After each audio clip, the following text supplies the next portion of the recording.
오늘 예배드리러 오신 여러분을 주님의 이름으로 환영하고 축복합니다. 주일마다 마태복음을 강의하고 있습니다. 그런데 오늘은 요한복음을 봤습니다. 왜 그럴까요?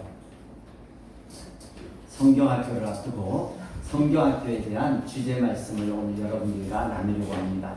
다음 주에 맥주 감사 주일이라서 맥주 감사 현수막이 붙어야 돼요. 그럼에도 불구하고 다시 빼는 한이 있어도 여름 성경학교 현수막을 붙였습니다. 나는 하나님을 예배해요. 같이 한번 읽어볼까요? 시작. 나는 하나님을 예배해요. 이번 여름 성경학교 주제 말씀입니다. 여러분, 우리나라는 독특한 나라예요. 세계 선교에 있어서 우리나라 같이 기독교가 시작된 나라가 없어요. 굉장히 특별하게 시작을 했거든요. 원래 1870년, 73년인가요? 1784년에 1700년도죠. 1700년도 후반에 이승훈이라는 사람에 의해서 우리나라에 천주교가 이승훈에 의해서 천주교가 들어옵니다. 천주교는 좀 빨리 들어왔어요. 그런데 개신교는 그때까지 들어오지 않았어요. 우리나라가 개신교가 시작된 연도가 1800년도 후반이에요. 1880년 몇 년쯤 되는데 천주교보다 100년이 느립니다. 그런데 기독교가 들어온 이 개신교가 들어온 재미난 이야기가 있는데, 원래는 우리나라에 복음이 먼저 들어온 게 아니라 중국 쪽에 먼저 복음이 들어갔어요. 그래서 만주에서 이제 선교사들이 거하면서 예배를 드리고 그랬습니다. 근데 그 만주의 지역에 존 맥켄타이어라는 선교사가 선교를 하고 있었는데, 그 선교사의 보고에 의하면 자기가 예배를 드리고 있는데 30명의 조선인이 함께 와서 예배를 드렸다는. 근데 그때 그 30명이 한국에서 예배를 드린 게 아니라 중국에서 먼저 예배를 드렸어요. 한국인이, 조선인이. 그리고 거기 만주에 고려문이라는 곳이 있는데, 그 고려문에는 조선 사람들이 그 조선에서 물건을 가지고 와서 중국에서 이렇게 파는 그런 무역 장소가 고려문이라는 곳이었어요. 거기에서 두 형제가 홍삼 장사를 하고 있었어요. 그 두 형제가 누구냐면 서상윤, 서경조 형제. 승훈아, 정신을 차리고 이걸 한번 넘겨줄래? 예배 설교 시작하면 잘 준비부터 하지 말고, 설교 시작하면 어떤 말씀 드릴까 눈을 동그랗게 뜨고 들을 준비를 해야 되는데, 그래서 찬양까지는 잘하는데 설교하면 이제 됐어, 잠잘 시간이. 그러지 말고, 여기 서상윤, 서경조 형제가 고려문이라는 곳에서 홍삼을 팔고 있었어요. 근데 이 사람들이 큰 병에, 아마 전염병인데 둘이 걸려가지고 사경을 헤매고 있었습니다. 사경을 헤매고 있을 때 존 로스라는 선교사를 통해서 이 사람들이 서양의 의술을 통해서 치료를 받게 돼요. 그냥 뒀으면 죽을 사람이에요. 치료받고 너무 고맙잖아요. 고마워서 이제 한국 사람들은 이게 뭔가 받았으면 줘야 되는 거예요. 존 로스 선교사님한테 뭘 줄까 했는데, 이 선교사님이 성경을 번역하는 일을 하고 있었어요. 그래가지고 그러면 번역은 또 우리가 글 좀 쓸 수 있으니까, 또 이게 양반의 이분들, 비록 지금은 장사를 하지만 이 선조들이 조선에 있을 때 굉장히 양반들이었거든요. 그러니까 이제 막 성경 필사하는 거, 이 중국어로 쓰는 것을 한문이니까 막 도와줬어요. 도와주면서 성경을 읽기 시작한 거예요. 쓰다 보니. 그래서 이 사람이 예수를 믿게 됐어요. 이 두 형제가 예수를 믿고, 이 귀한 복음을 우리만 가지고 있을 수는 없다. 그래서 성경 필사한 것을 잔뜩 들고 내가 조선 땅에 가서 우리 가족들을 구원시켜야겠다 하고는 이 필사한 성경을 이 두 사람이 보찜에 넣어서 한국으로 가져오게 됩니다.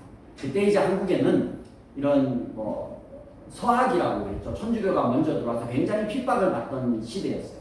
그래서 성경을 가지고 오는 것을 광군들이 알고 이제 잡아서 이렇게 감옥에 가두겠다는 소식을 미리 듣습니다. 그러니까 이 두 사람이 집으로 가지 않고 어디로 갔냐면 황해도 소래로 가요. 왜 황해도 소래로 갔냐면, 황해도 소래가 외갓집이었어요. 우리 집으로 간다는 정보가 세가지고 황해도 소래로 가서 그 소래의 이제 땅에 가구가 한 58가구가 살고 있었습니다. 근데 58가구를 교회를 가서 성경을 가르쳐주고 전도를 하기 시작하는데 50가구가 예수님 믿었어요. 58가구 중에 50가구가 예수님 믿고 그 50가구가 이제 세운 교회가 뭐냐면 우리나라의 최초의 교회입니다. 교회 이름이 뭐겠어요? 찍어보세요. 뭐겠어요? 소래교회입니다. 한번 넘겨주세요. 이게 이제 최초의 우리나라 교회가 다스려 들어가는 초가집에 누가 여기를 교회로 쓰세요 해서 해준 데가 바로 이 소래교회라고. 여기서 예배가 시작이 됐어요. 나중에 기와집으로 짓고 뭐 이렇게 니은자를 지어서 남자 여자가 따로 예배를 강대상은 가운데고 이쪽은 남자 이쪽은 여자 이렇게 볼 수 있고 서로 마주 못 보게 내외를 했잖아요. 그렇게 이제 개축을 하고 다 건축을 하고 이렇게 했는데 여기서 예배가 시작됩니다. 그래서 한국의 선교는요, 선교사들이 들어와서 복음을 전해가지고 이 사람들이 예수를 믿는 이런 데가 아니라 보통 우리가 인도를 가든 동남아를 가든 그런 식으로 복음이 전해잖아요. 아프리카도 마찬가지고. 우리나라는 한국인이 교회를 제일 먼저 세웠어요. 그리고 한국 사람들이 종교성이 굉장히 뛰어나요. 예수를 믿고 성경을 봤는데 한국의 교회는 어떻게 부흥했나, 어떻게 전도가 되었나, 예배로 시작해서 예배로 끝나는 교회였어요. 한국 교회의 특징은. 여러분 새벽 기도는 전 세계에 우리나라밖에 없어요. 미국에 가도 새벽 기도 있거든요. 누가 다닙니까요? 한국 목사님이 다니면 새벽 기도가 있어요. 철야 기도요, 전 세계 우리나라밖에 없어요. 구역 예배 뭐 이런 거 전부 셀은 있어도 우리나라는 전부 예배가 없어요. 왔는데 서경윤 서상조 이 형제도 예배를 했어요.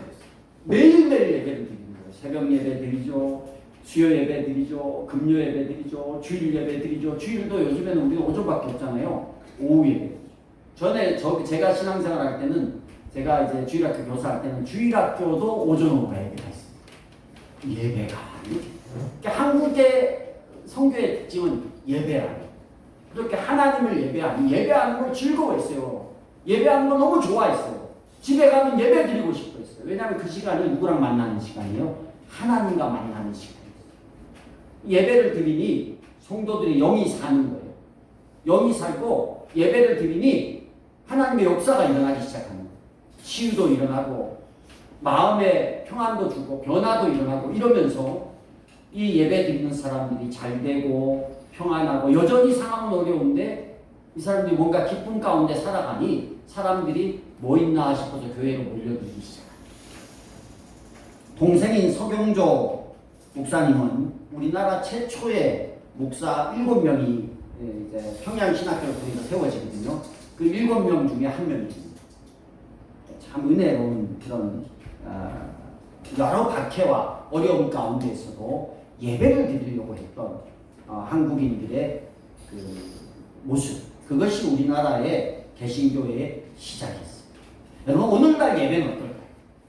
제가 이렇게 성도님들을 이렇게 볼 때 우리 성도님들 일주일 동안 얼마나 힘들게 살다가 교회 와서 한번 예배 드려요. 그러면 막 칭찬하고 격려하고 은혜 받고 다시 돌아가서 한 주를 뛸 힘을 가져야 되니까 교회 와서 야단 맞으면 싫잖아요. 저는 뭐 야단 치는 사람도 아니고. 근데 제 마음은 그래요. 교회 와서 예배를 잘 드리고 싶은데 예배 드릴 때 보면 이게 우리의 모습이 그냥 기독교인이니까 와서 한 주 이렇게 예배 한 번 딱 때우고 간다 이런 느낌이 들 때가 가끔 있거든요. 근데 목회자는 그러면 되게 마음이 힘들어요.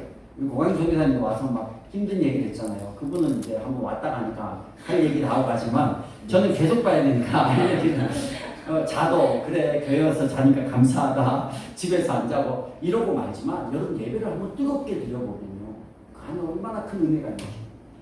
제가 이번에 수요일도 얘기를 했나요? CCC 그 대학생들 예배를 드리는 걸 보고 왔어요. 갔는데 여러분 그냥 어른들이 아니라 10,000명의 청년들, 그것도 20대 초반의 청년들이 10,000명이 모여서 예배를 드리는데요. 너무 뜨거운 거예요, 가슴이. 근데 그 청년들이 비가 계속 왔거든요. 비가 진짜. 그러니까 가는데 아예 의미를 주더라고. CCC 수련회는 비 오는 날. 이게 정해져 있어요. 왜냐하면 이제 종강하고 장마철에 수련회를 바로 하니까. 항상 비가 와. 그러니까 비가 오는 이 상황에 대해서 다 대비가 돼 있어요. 우비부터 해서. 근데 비가 저 때도 조금 왔지만 그 다음날은 더 많이 왔어요. 그렇게 많이 오는데도 아이들이 비 온다고 해서 꽃피우 이렇게 막뭐 움츠리거나 이런 게 없어. 비가 오든 안 오든 아무 생각 없이 예배를 드리는데 하나같이 뜨겁게 드리는 거예요. 그런데 놀라운 것은 그렇게 뜨겁게 드릴 때 그 안에서 하나님의 역사가 일어나고 사람들의 마음이 변하고 결단이 생기고 인생의 소망이 바뀌고 예수 믿는 사람만 온 게 아니라 예수 안 믿는 아이들 그냥 친구가 가자고 해서 온 아이들 450명이 같이 왔어요. 근데 그 450명이 뜨겁게 드리는 예배 드리는 8, 9천 명의 청년들 때문에 하나님의 영이 그들에게 임해서 그들이 예수를 믿고 결단을 하고 눈물로 기도하는 장면들을 봤어요. 예배가 그런 힘이에요. 그럼 예배 와서 그냥 멍하니 있다 가면 하나님이 이 예배를 통해서 주시는 그 축복을 우리가 많이 놓쳐버려요. 열심히 참여하셔야 돼요. 일찍 오고 준비하고 찬양도 뜨겁게 하고 오늘도 찬양이 얼마나 뜨거운지 나름 찬양의 컨셉이 너무너무 제 마음을 쫓아가더라고요. 기쁘게 시작해서 주님을 초대하고 이렇게 다 생각을 가지고 기도하고 준비하고 그리고 우리가 같이 참여하니까 찬양하는 데 있어서 또 은혜가. 자, 이제 말씀 시간입니다. 말씀 시간은 무슨 시간? 대놓고 자는 시간. 이게 아니라 말씀 시간은 또 하나님께서 우리에게 하고자 하는 얘기를 듣는 시간. 그리고 결단하고 그리고 하나님 주시는 은혜를 통해서 다시 세상으로 나가는 것이 예배예요. 그래서 우리가 예배는 그냥 예수 믿는 사람이 와서 드리는 거 이렇게 생각하시면 안 돼요. 먼저 예배를 바로 드리기 위해서는 우리가 뭐를 알아야 되냐면 예배의 대상을 바로 알아야 돼요. 여러분 예배의 대상이 누굽니까? 예배의 대상은 하나님입니다. 사람이 마음 가운데 누구든 태어나면요 무언가 내 마음 가운데 채우고자 하는 그게 하나님이든 부처님이든 신을 찾는 종교적인 본능이 있어요. 이게 왜 그러냐면 칼빈은 이런 얘기를 합니다. 한번 넘겨주세요. 칼빈은 우리 안에 종교의 씨앗이 있다고 종교개혁자 칼빈은 이야기를 해요. 성경을 보고 세상을 보니까 사람들은 누구나 그 안에 종교적인 씨앗이 심겨져 있어요. 왜 그럴까요? 사람을 누가 만들었어요? 사람은 하나님께서 만들었어요. 그래서 하나님을 찾아야 하는 씨앗이 우리 안에 있어요. 이건 모든 사람에게 공통적으로 들어가 있습니다. 그래서 하나님을 제대로 찾은 사람은 하나님을 예배하지만 하나님을 제대로 찾지 못한 사람은 다른 것을 찾고자 하는 갈망, 욕망이 우리 안에 있어요. 그래서 뭐 하나님이 아니면 우리 어릴 때도 제가 하나님을 모를 때 저는 그래요. 종교적인 씨앗이 있다 보니 길을 걷다가 좀 큰 나무가 있으면 어떻게 해요? 갑자기 종교심이 올라옵니다. 야, 이 큰 나무는 뭔가 내가 부탁을 하면 들어줄 거다. 그리고 제가 학교를 왔다 갔다 하다 보면 희한한 돌이 하나 있었어요. 이렇게 자동문, 요즘 말하면 자동문 같은 네모 반듯한 돌이 하나 있어요. 그 돌을 지날 때마다 그런 마음이 드는 거예요. 언젠간 이 돌이 문이 싹 열려서 여기 외계인이나 뭔가 나올 것 같다. 이런 마음을 어릴 때 초등학교 다니면서 좀 뭔가 신기한 게 있으면 그거에 대해서 의미를 부여하고 뭔가를 찾고자 하는 마음이 생기더라고요. 그때는 예수님도 모를 때부터. 그게 뭐예요? 하나님 우리를 만들 때 우리 안에 이런 종교적인 씨앗이 있어요. 그래서 무언가를 경배하게 합니다. 우리는 예배하다라고 하잖아요. 예배하다라는 말이 한번 넘겨주세요. 헬라어로 프로스키네오라는 말입니다. 프로스키네오. 예배하다. 프로스키네오. 근데 이 예배하다라는 말이 어떤 의미냐면 입을 맞추다, 엎드려 절하다, 경배하다, 복종하다, 경외하다라는 의미로 써요. 내가 외계인을 경외하든 내가 무언 절대자를 경외하든 지식을 경외하든 이런 경외하고 내가 바라는 것이 뭐냐? 예배라는. 그럼 예배하러 이 자리에 왔으면 내가 누구를 경외해야 돼? 예배한다고 할 때. 우리의 모든 생각과 우리의 마음과 우리의 방향이 주님께 향해 있어요. 대상이. 근데 예배 자리에 와서 집에 있는 오늘 예배 끝나고 뭐 해야 되는데 뭐 하고 이번 주에 뭐 해야 되는데 어떻게 오늘 뭘 했어야 내가 돈을 더 버는데 이런 생각은 내 경외의 대상이 다른 곳에 있다. 마귀는 우리 안에 이 종교의 씨앗을 이용합니다. 그래서 우리가 경외할 대상을 하나님이 아닌 다른 것에 맞추도록 우리를 유혹해요. 예수님이 공생애를 시작할 때 40일 금식합니다. 그리고 마귀를 만나요. 그게 마태복음 4장의 얘기죠. 마태복음 4장 1절을 한번 보겠습니다. 이거 4장 1절, 10절, 1절인데 1절은 그냥 읽읍시다. 우리 찾아서 제가 안 넘겨가요. 마태복음 4장 1절.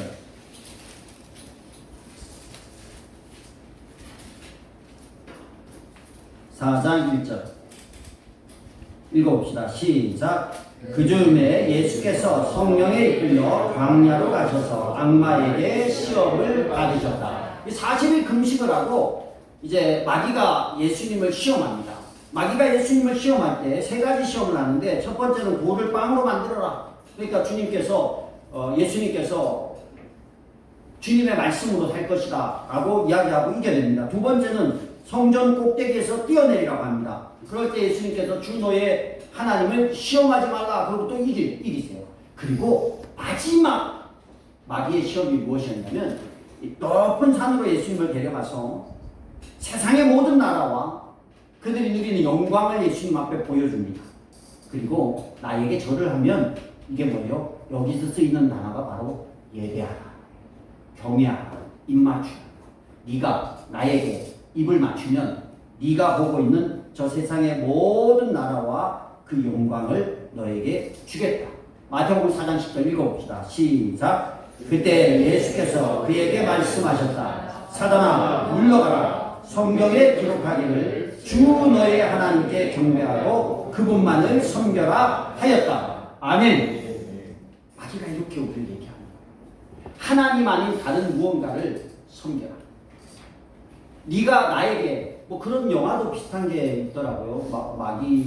마귀와 이렇게 사탄과 계약하는, 이런 계약해서 너가 나의 말을 들으면 너에게 부와 명예를 주겠다 이러면서 그에게 끌려다니는 인생. 여러분, 우리 안에 그 사단이 보여주는 영광들이 보이거든요. 이것만 하면 내가 잘 돼. 이거 내가 쫓아가는 거, 하나님 외에 다른 거, 내 인생을 위해서, 나의 영광을 위해서, 나의 유익을 위해서. 여러분, 공부 잘하고 좋은 데 취직하는 게 나쁜 게 아니잖아요.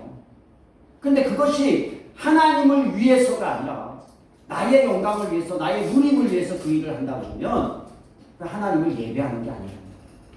예수님을 높은 산에 올라가서 세상의 모든 영광을 보여주고 이걸 너에게 주겠다. 나를 예배하는데 사단은 정말 주거든요. 사단은 정말 죽는 거예요. 근데 사단이 왜 그렇게 유혹했을까요? 하나님을 예배하지 못하게 하기 위해서 그랬다. 하나님을 예배하지 못하게. 그래서 하나님을 예배하지 못하면 우리는 하나님의 형상으로 만들어진 존재이기 때문에 인생이요, 하나님을 만나지 못하고 하나님을 예배하지 못하면 우리의 이 빈 공간이 무엇으로 채워도 채워지지 않는 공허 가운데 살아갈 수밖에 없다.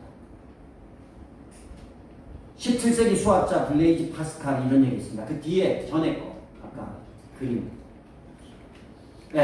읽어봅시다. 시작. 하나님에 의해서만 채워질 수 있는 빈 공간.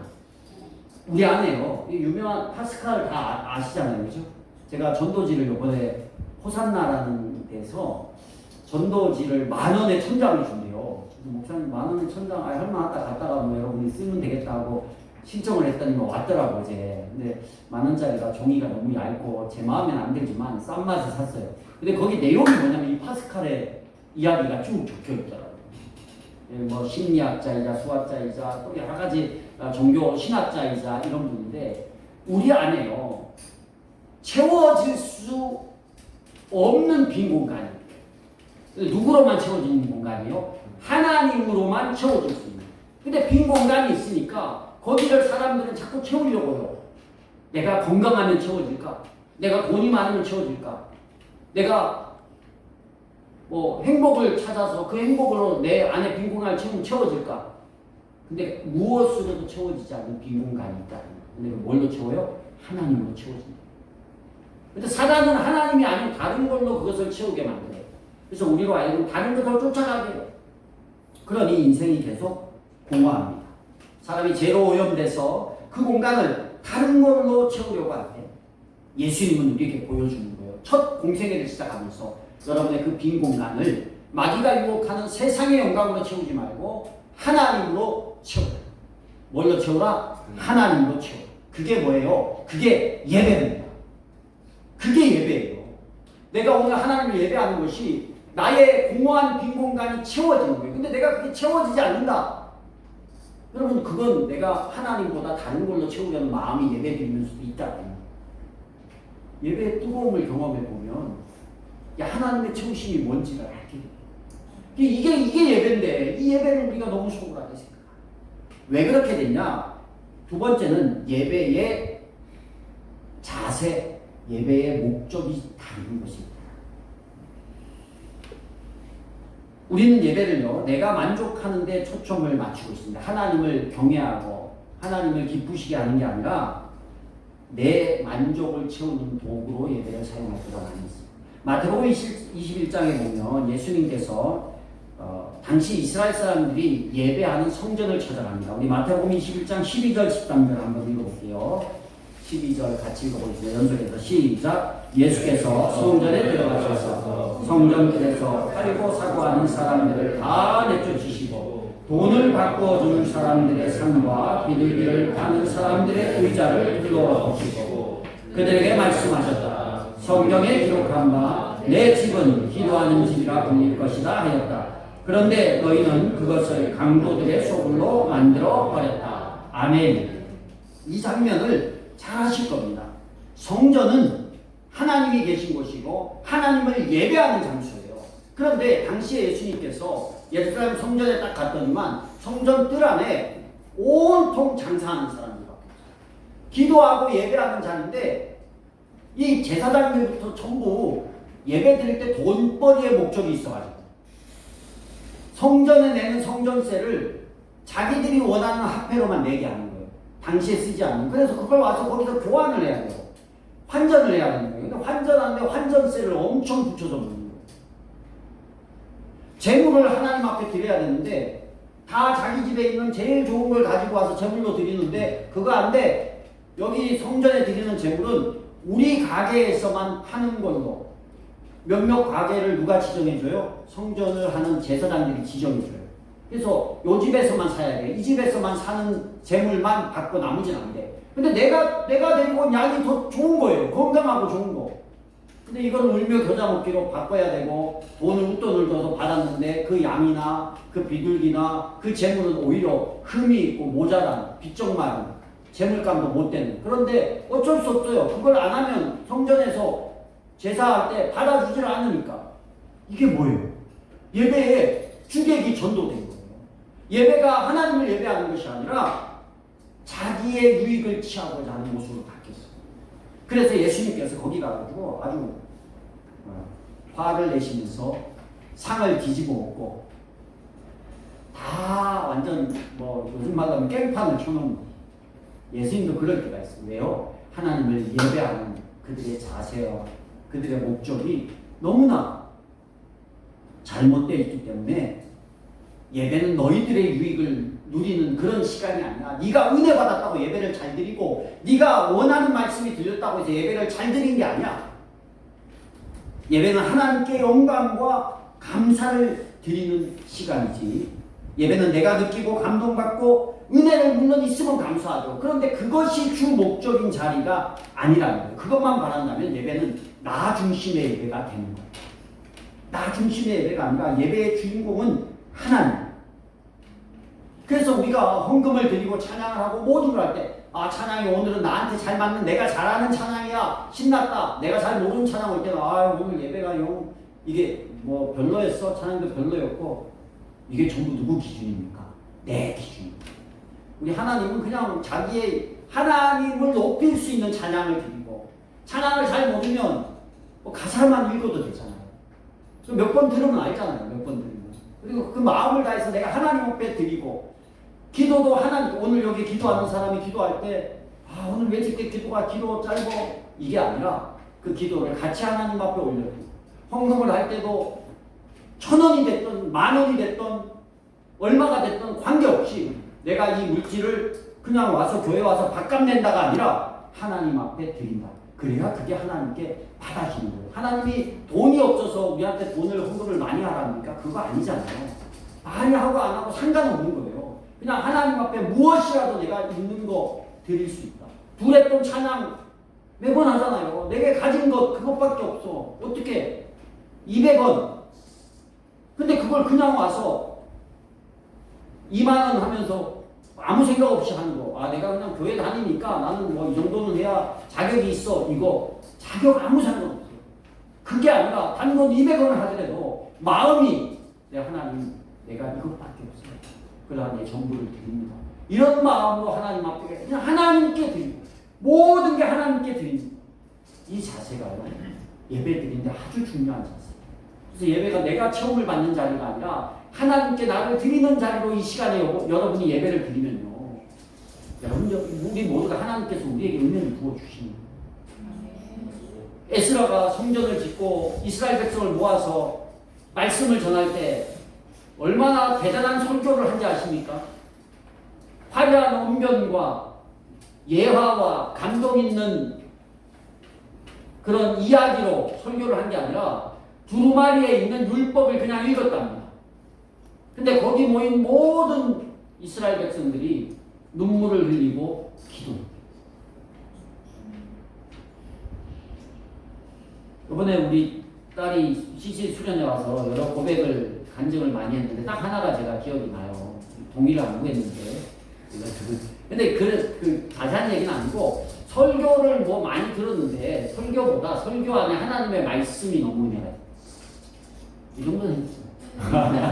그러니까 설교에 어떤 거기 유명한 사람이 많이 왔거든요. 아 근데 설교는 주로 GCC 박성민 목사님이 하시고 여의도 성공교회 우리나라의 제일 큰 교회에 한 목사님도 오셨는데 그분 설교 뭐 하는지 기억이 안 날 것 같아요. 설교를 하시는데 설교의 어떤 내용보다 하나님의 말씀이 기억났어요.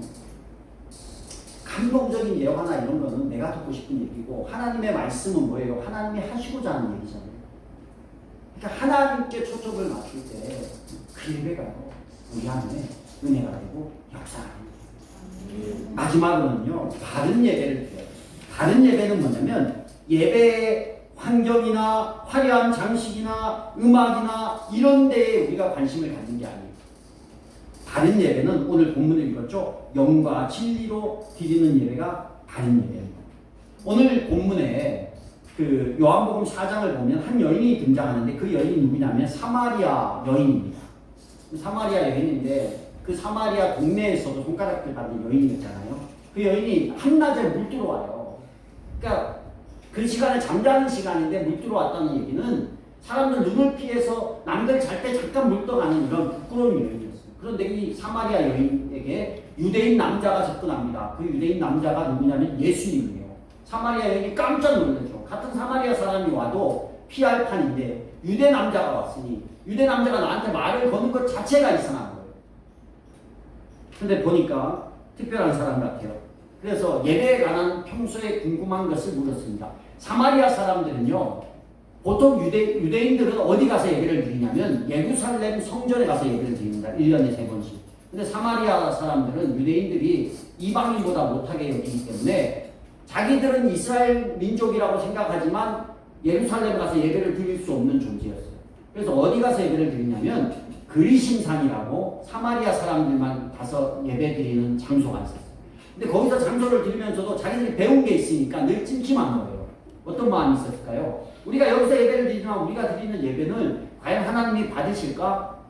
우리 예루살렘에 가서 1년에 남자는 3번씩 무조건 거기 가서 예배를 드리라고 하는데 우리는 거기 가서 드리고 싶어도 못 드리는데 어떡하지? 이 마음이 있었어요. 그래서 예수님께 물어본 거예요. 우리 4장 23절이 예수님의 23절 24절인데 오늘 24절 읽었으니까 23절 한번 읽어보겠습니다. 23절 시작. 참되게 예배를 드리는 사람들이 영과 진리로 아버지께 예배를 드릴 때가 온다. 지금이 바로 그때이다. 아버지께서는 이렇게 예배를 드리는 사람들을 찾으신다. 이렇게 예배를 드리는 사람을 찾으신다 하고 그 다음에 하신 얘기가 오늘 본문. 하나님은 영이시다. 그러므로 하나님께 예배를 드리는 사람은 영과 진리로 예배를 드려야 한다. 예수님이 강조하는 바른 예배가 두 가지인데 하나는 영으로 드리는 예배고 하나는 진리로 드리는 예배. 영으로 드리는 예배가 뭐냐면 성령과 함께하는 예배. 여기 예배 드리는데 우리 안에 성령이 없는 사람들이 예배를 드리는 것을 하나님께 예배한다고 말하지 않아요. 예수 믿은 사람, 우리 안에 예수 그리스도를 받아들인 그 사람들이 영으로 같이 예배를 드릴 때 영적인 보여지는 게 아니에요. 보이지 않는 그 하나님께 예배 드리고 그 하나님 앞에 영으로 환경이 중요한 게 아니라 성령 안에서 성령님이 역사하는 것에 순종하면서 그러면서 예배를 드리면 그곳이 곧 예루살렘이 되었던 그리심산이 되었던 하나님이 받으시는 예배가 된다. 또 하나는 진리로 예배를 드려야 된다는 거예요. 진리는 뭐예요? 진리는 하나님의 말씀이다. 예배를 드리는데 거짓 예배도 많아요. 이단들은 예배 드려야 안 드려요? 예배 드려요. 근데 거기에는 뭐가 없어요? 하나님의 말씀이 없어요. 진리가 없다는 거예요. 그래서 하나님의 말씀 안에서 우리가 두 가지가 예배 필요한데 화려한 조명, 음악, 뭐 이렇게 악기 없어도 돼요. 그냥 우리가 성령 안에서 찬양하면 돼요. 영과 함께 찬양하면 돼요. 그리고 뭐가 있어야 돼요? 진리이신 하나님의 말씀이 있으면 우리의 집이든 뭐 어디 뭐 들판이든 어디든 상관없어요. 제가 가면서 궁금했거든요. 10,000명이 어떻게 예배를 드릴 수 있을까? 그런 게 여러 가지 궁금해서 갔어요. 근데 10,000명이 수용할 수 있는 데가 뭐 체육관 이런 데밖에 없잖아요. 10,000명이 잔디밭 위에서 하더라고요. 잔디밭이 쫙 펼쳐져 있는데 거기서 10,000명. 의자도 없어요. 불편해요. 비가 내리면 밑에 뭐 깔았더라고요. 이렇게 장판 하나씩 깔았는데 거기에 비가 다 보여요. 운동화. 그래서 크록스를 가지고 오라 했단 말이에요. 비 맞을 줄 알고. 신발 다 젖어요. 우비 입고 앉으면 다 젖잖아요.